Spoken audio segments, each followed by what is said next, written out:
Selamat pagi Bu dosen dan juga teman-teman semuanya. Perkenalkan, saya Niwaya Deviariase dengan NIM 21055710116. Pada kesempatan kali ini akan mempresentasikan artikel ilmiah yang berjudul Penjadwalan Fabrikasi Proyek Totally Enclosed Water Air Cooler Taiwan PT Intan Prima Kalorindo menggunakan Precedence Diagram Method. Berikut merupakan outline pembahasan kita pada hari ini.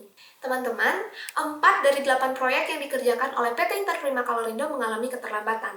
Tentunya, keterlambatan ini akan mempengaruhi penjadwalan-penjadwalan dari proyek selanjutnya. Salah satu proyek yang terdampak itu adalah proyek K23016 yaitu TEWAK, di mana proyek ini per Januari 2024 masih belum mengalami progres sama sekali. Nah, agar proyek TEWAK ini dapat selesai dengan tepat waktu, kita bisa melakukan modifikasi dalam penjadwalannya dengan mengoptimalkan waktu pengerjaan dan mempercepat penyelesaian dari proyek ini dengan metode crash program. Salah satu metode crash program yang dapat digunakan adalah metode diagram precedence atau PDM. Nah, metode ini menjadi salah satu hal yang paling baik dilakukan karena dari penelitian-penelitian terdahulu, metode ini dapat memberikan waktu yang lebih singkat dalam penyelesaian proyek dengan melihat jalur-jalur kritis yang ada dalam aktivitas-aktivitas yang dilakukan. Berikut merupakan alur dari penelitian artikel ilmiah ini yang terdiri dari 12 tahapan.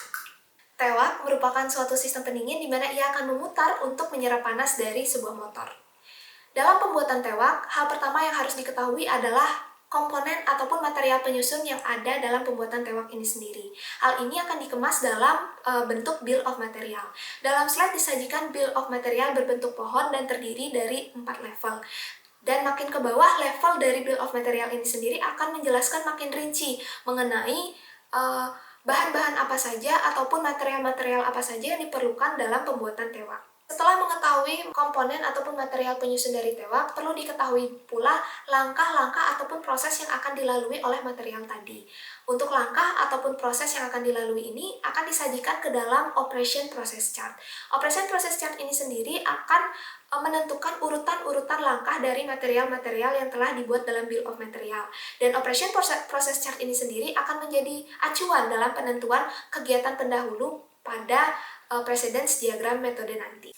Dalam penyusunan diagram precedence, hal yang sangat penting untuk diketahui adalah kegiatan pendahulu. Kegiatan-kegiatan pendahulu ini sendiri didasarkan atas 4 constraint yang ada pada aturan PDM.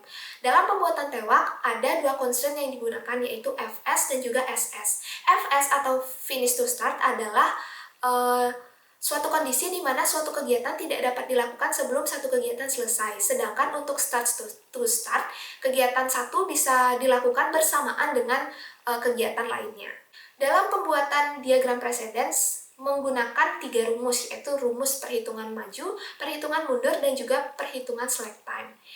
Dari rumus-rumus ini sudah dijabarkan dalam slide, ada contoh-contoh dari perhitungannya, di mana untuk perhitungan maju ini akan berguna untuk menghitung early start, kemudian untuk perhitungan mundur akan berfungsi untuk menghitung late start, dan juga untuk slack time ini sendiri nantinya akan menghitung selisih baik itu dari late finish ataupun early finish ataupun dari late start ataupun dari early start.